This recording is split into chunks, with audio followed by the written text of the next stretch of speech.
Halo sahabat foodies, bertemu lagi di Foodies Foodcast ya. Kita ngobrol santai di Foodcast ini, berbagai hot topic dan isu terkini di bisnis kuliner. Yuk, kita mulai.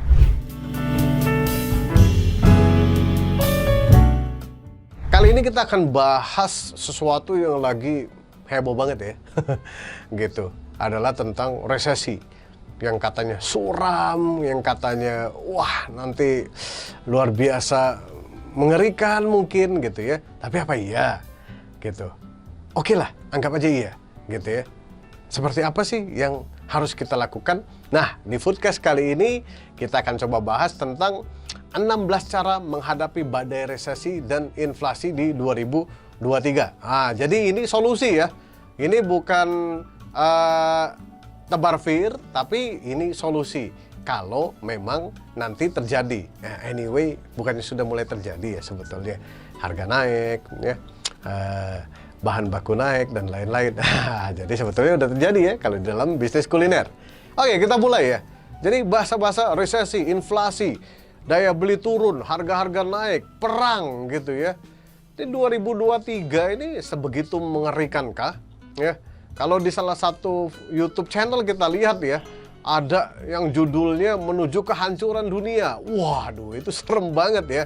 Tapi ya anyway, kalau menurut saya sih itu cukup edukatif sebetulnya dan bagus. Asal kita bisa melihat angle-nya. Ya, angle yang tepat, angle di mana justru kita sebagai seorang pebisnis kuliner itu malah jadi waspada gitu ya. Jadi paranoid untuk kemudian oke, ini kita harus do something, kita harus sepertinya berpikir sesuatu nih ya kalau betul memang hal tersebut terjadi. Dan anyway sebetulnya udah terjadi juga kalau cuman bicara daya beli turun, mungkin harga bahan baku naik dan lain-lain ya. Nah, jadi seseram itukah ya, atau ini cuman ya biasalah tebar fir gitu ya, jadi berita, jadi konten gitu ya, yang rasanya sih kalau menurut kita pribadi ya, saya pribadi gitu, nggak gitu-gitu amat sih. Karena memang saat ini ya kalau kita lihat ke mall, ke kafe-kafe dan lain, lagi rame ya. Tapi anyway teman-teman, ya kita juga tidak boleh istilahnya menganggap remeh ya. Mungkin tahun 2020 dulu kita anggap remeh tuh COVID gitu ya. Kita bercandaan tuh, wah kalau makan rawon juga sembuh gitu ya. Wah, bercandaan deh kita. Kemudian jalan-jalan kemana keliling. Dan benar-benar COVID terjadi. Ya, bubar semua. Ya. Nah, amit-amit kita tidak ingin hal-hal seperti ini terjadi. Tapi kalau misalnya ya betul yang di banyak berita bahwa resesi, inflasi, daya beli dan lain-lain terjadi ya, dan cukup memberi impact ya. Sebagai seorang pebisnis kuliner, kita harus ngapain? Ya, kita harus mempersiapkan apa untuk menghadapi hal-hal tersebut, ya, menghadapi tantangan tersebut, dan kemudian merubah tantangan tersebut menjadi peluang. Ya, jadi tahun 2003 dengan semua berita yang ada, kita bahkan harus menamakannya terbalik bahwa itu adalah Year of Opportunity. Wah, jadi 2023 itu adalah Year of Opportunity. Tapi apa yang harus kita siapkan untuk menghadapi tantangan dan ya permasalahan-permasalahan yang akan muncul itu kemudian menjadi peluang ya untuk bisnis kita. Nah, kali ini kita akan bahas 16 ya. Banyak loh, 16 ya. Kalau di sini hobinya bahas yang panjang-panjang dan banyak-banyak. Nah, jadi memang videonya kali ini agak panjang, tapi it's no problem. Ya, kita pengen memberi kontribusi, kita pengen teman-teman mendapatkan inspirasi yang lengkap. Ya, sehingga bisa mempersiapkan banyak hal untuk ya bisnisnya bisa terus bertahan. Bukan hanya bertahan tapi menyerang dan kemudian memenangkan tahun 2023 itu. Sehingga nanti tepat tuh temanya, this is year of opportunity 2023. Bukan tahun yang menyeramkan. Oke, kita masuk ya ke 16 poin yang akan kita bahas. Kita akan bahas 16 cara menghadapi resesi dan memanfaatkannya untuk membuat kita bertahan dan bahkan terus bertumbuh di tengah-tengah kondisi yang tidak bagus ideal saat ini dan di masa yang akan datang. So, mari kita jadikan 2023 menjadi Year of Opportunity. Bagaimana caranya? Oke. Ini yang pertama, produk strategi. Salah satu dampak resesi adalah kenaikan harga bahan baku yang memungkinkan berdampak pada harga pokok penjualan dan profit yang akan kecil. Nah, kalau margin sahabat Budi sudah tipis nih, ya tentu aja bahaya bisa boncos gitu ya. Nah, kemudian apa dong yang harus dilakukan? Salah satunya adalah produk strategi yang di dalamnya ya kita bisa menggunakan product development ataupun product engineering sehingga kita bisa tetap menjaga HPP ketat, bahkan ya kita bisa menciptakan menu-menu baru yang membuat perusahaan malah makin profit ya. Nah, itu yang pertama, produk strategi. Yang kedua adalah cash flow management. Sahabat Budi semua, cash flow management ini nggak usah resesi, ya, nggak usah ada inflasi. Ini ilmu penting. Jadi nggak usah nunggu momen. Kita memang harus tahu dan kita harus paham bahwa cash flow management ini salah satu kunci penting bisnis kita bisa bertahan dan terus berkembang. Ya, jadi kita harus tahu apa yang masuk, ya, pendapatannya dari mana aja, berapa, kapan yang dikeluarkan apa, kapan, bagaimana caranya ini akan keluar. Ya, nah sehingga kita bisa kelola nanti arus cash flow kita ini. Ya, sehingga perusahaan ya tidak kemudian kehabisan cash. Ya, nah ini ilmu yang sangat penting. Ya, teman-teman nanti pelajari lagi tentang cash flow management ini. Ya. Yang ketiga adalah cost review dan saving. Nah, jadi kita harus lihat nih percentage of gross margin. Ya, ini gimana ini biar bagus. Kemudian kita harus lihat juga percentage of net operating income. Bagaimana caranya biar bisa bertahan atau bahkan bisa berkurang gitu ya, biar profitnya naik. Kemudian kita harus lihat juga percentage of contribution margin. Ya, bagaimana caranya ini bisa lebih rendah tapi efektivitasnya tetap lebih tinggi. Kita bisa juga lihat percentage of EBITDA. Bagaimana back office bisa dibuat lebih efisien ya sehingga net profit kita bisa terus dijaga. Bagaimana kemudian ya ujungnya tentu aja net profit kita jadi bagus gitu ya. Nah, review kembali semua biaya cost yang keluar saat ini. Ya, mana yang perlu diefisienkan, mana yang perlu dipertahankan, mana yang perlu dihilangkan, atau bahkan mana yang perlu ditingkatkan. Ya, nah kita harus duduk bareng nih dengan semua tim. Ya, panggil tuh semua direktur, manajer, dan lain-lain. Ayo kita bahas cost review meeting. Wah, targetnya adalah tentu aja bagaimana 2023 bukan hanya bertahan, tapi kita bisa menyerang. Artinya apa?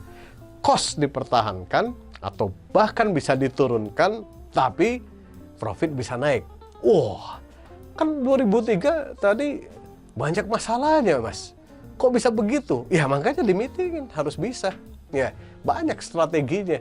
Yang pertama dan kedua, tadi kita udah bahas strateginya seperti apa. Ya, itu yang ketiga, cost review and saving. Yang keempat, open new market. Nah, buka pasar baru juga bisa jadi strategi ya untuk membuat perusahaan bisa bertahan dan tumbuh. Misalnya perusahaan kita kuat dan ramai karena banyak konsumen yang datang, dine in, nongkrong, ngopi, dan lain-lain. Nah, kita mulai bisa menyiapkan strategi dan tim untuk menggarap market, catering, dan big order misalnya. Ya, jadi alih-alih kita cuman bertahan dengan orang yang datang, dengan orang yang kemudian delivery melalui platform online, kita juga buka pasar baru. Ya, pasar berlangganan catering, pasar order corporate gitu ya. Pasar kemudian, wah macam-macam deh teman-teman yang bisa digunakan. Ya, nah investmentnya dari sekarang. Ya, jadi jangan sampai nanti betul problemnya terjadi 2023 kita nggak siap. Kalaupun tidak terjadi, teman-teman marah lari. Ya, marah lari kenceng, malah lari luar biasa dibandingkan pesaing. pesaing cuma mempersiapkan untuk bertahan, kita menyiapkan untuk menyerang. Ya, nah itu poin yang keempat. Yang kelima, multi channel sales. Ya, masih related sebetulnya dengan nomor 4. Ya, kalau sekarang ya jualan kita hanya mengandalkan dine in dan delivery, besok ya 2023 mulai tambah channelnya. Harus bisa jualan dari WA, harus bisa jualan dari sosial media, Instagram, Facebook, dan lain-lain. Loh, kok bisa jualan dari situ? Bisa dong. Ya, kan orang nggak harus datang outlet menikmati produk teman-teman.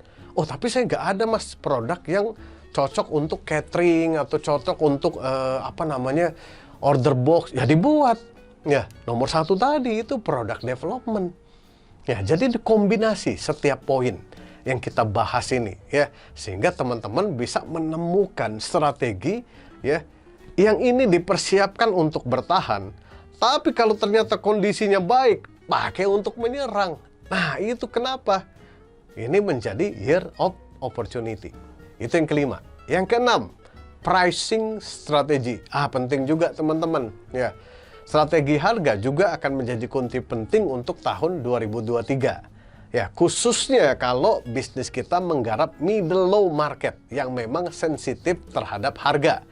Ya. Nah, kuncinya kita mungkin harus menciptakan produk yang kemudian terjangkau harganya ya. Kita ciptakan menu paket. Kita bisa juga misalnya kurangin porsinya tanpa mengurangi kualitas. Misalnya mie-nya kita 180 gram. Oke deh, jadi 150 gram. Atau dikeluarkan versi small yang lebih murah sehingga harganya bisa lebih low. Nah, ini khusus pricing strategi ini ya bisa digunakan khususnya teman-teman yang memang menggarap segmen middle low, atau teman-teman yang bermain di segmen market middle atau up tapi ingin menggarap market ke low, middle low. Nah, ini pricing strategi harus dimainkan dengan cantik. Tapi hati-hati ya bermain dengan pricing strategi ini, khususnya brand-brand yang memang sudah punya persepsi bahwa ini brandnya berkualitas, kemudian brandnya juga harganya cukup wow gitu, kemudian dimurahin. Nah, hati-hati nih persepsi yang muncul ya.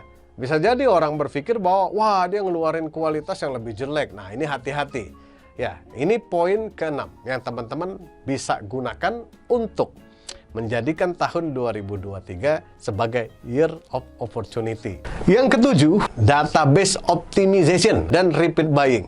Ya, simple aja ya. Jangan tidak punya database konsumen. Karena yang sudah membeli harusnya membeli kembali. Nah, tahun 2023 kita lihat tahun 2022-nya database banyak. Berapa persen yang udah beli balik? Ya. Kalau yang beli baliknya dikit, tingkatin persentasenya. Kalau teman-teman punya 10.000 data, ya, kemudian yang beli balik setiap bulan cuma 100, ya, artinya kalau bisa ditingkatin jadi 1.000, tahun depan itu nggak jadi masalah. Tapi kebanyakan kita kadang-kadang nggak punya data, atau punya data sekedar dicatat, tidak diapa-apain. Jadi hati-hati soal ini ya. Mas, apa ya aplikasi untuk mengelola data? Banyak ya. Saya kalau mau rekomendasiin, waduh saya agak lupa, tapi beberapa yang saya tahu Atur Kuliner punya ya CRM untuk mengelola data. Nanti kontak aja ya Atur Kuliner, cek di Instagramnya. Nah, mereka meluncurkan produk pengelolaan data. Ya, datanya nanti bisa di WA, bisa dapat order ulang dan lain-lain. Tapi anyway, yang paling sederhana aja kita punya database WA konsumen kita juga kita bisa kelola kok. Ya, bikin jadi WA bisnis. Ya, kemudian bikin katalog di dalamnya.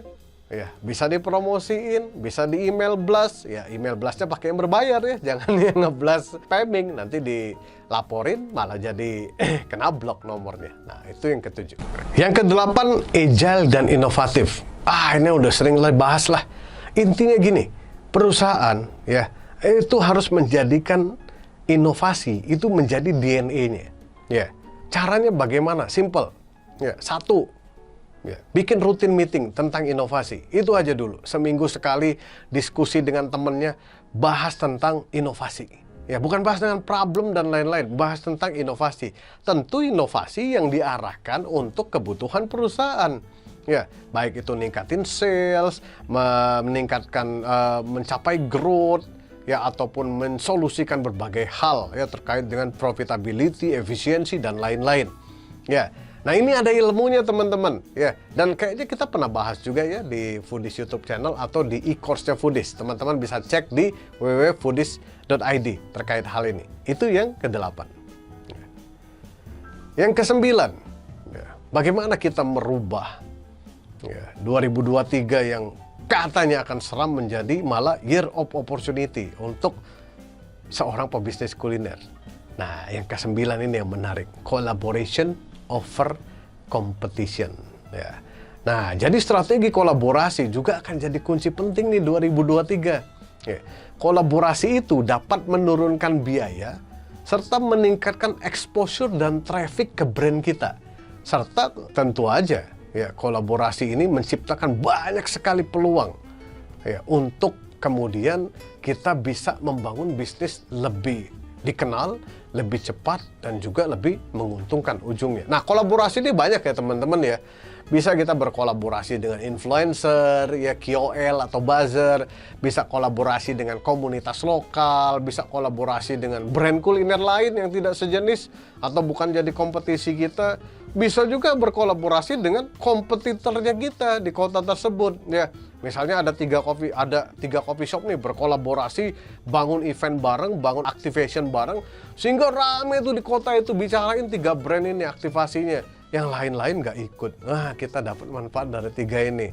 Ya, jadi jangan salah. Ya, pesaing pun bisa jadi kolaborator yang luar biasa buat kita. Dan juga kita bisa berkolaborasi nih dengan pemerintah, korporasi, dan lain-lain. Ya, poin paling pentingnya ya, terkait kolaborasi kita bisa mendapatkan benefit yang luar biasa baik. Ya, baik dari sisi exposure, traffic, dan penjualan dengan biaya yang lebih murah. Ya, itu yang ke-9. Ya. Nomor 10 adalah marketing dan sales activity harus tetap agresif. Ya, bukan harus tetap berbiaya makin mahal, harus tetap agresif. Ya, caranya bagaimana? Caranya banyak.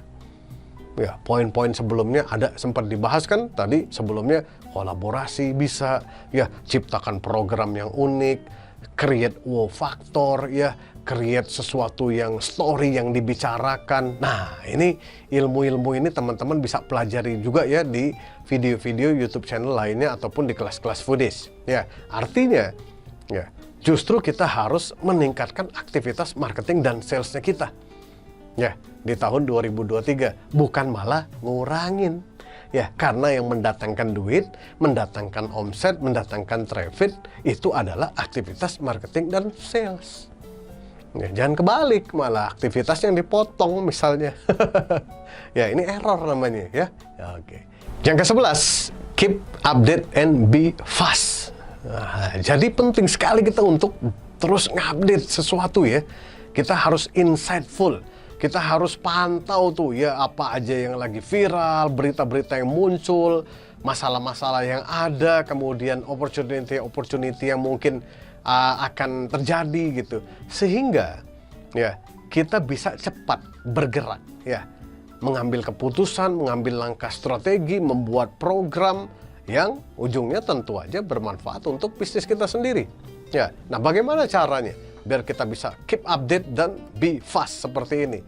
Ya, kalau bicara keep update artinya kita harus punya tim. Ya, atau sahabat Foodies sebagai founders atau business owner atau CEO. Ya, harus orang yang tipikalnya ya senang baca, senang nonton, senang apapun yang terkait dengan bisnis kuliner tentunya. Ya, sehingga insightful orangnya. Nah, kalau untuk cepat ya atau yang tadi keep update juga bisa bangun tim. Ya, tim yang tiap minggu memberikan update-update terbaru dan lain-lain. Tim ini bisa karyawan, bisa juga teman-teman casual atau anak-anak magang. Ya, jadi tidak perlu juga cost yang kemudian tinggi hanya untuk melakukan hal ini. Nah, be fast, it's about your decision. Ya, streamline lagi bisnisnya. Ya, kalau besok ada menu viral yang kira-kira ini membuat bisnis kita bisa naik trafficnya, ya, launching juga minggu depan, bukan launchingnya 3 bulan depan. Ya, artinya apa? Semua keputusan ini ada di tangannya Anda sebagai founders atau CEO, ya, untuk men-streamline, mem-cut sebanyak mungkin proses, ya, asal tetap lebih efektif, bisa lebih efisien, tapi bergerak dengan lebih cepat.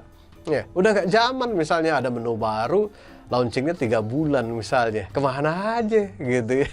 Gitu ya. Itu yang ke-11. Ke-12, ini penting banget. Kalau Anda ingin punya opportunity lebih, ya, memanfaatkan peluang, memanfaatkan segala sesuatu yang mungkin terjadi di kemudian hari, adaptasi teknologi.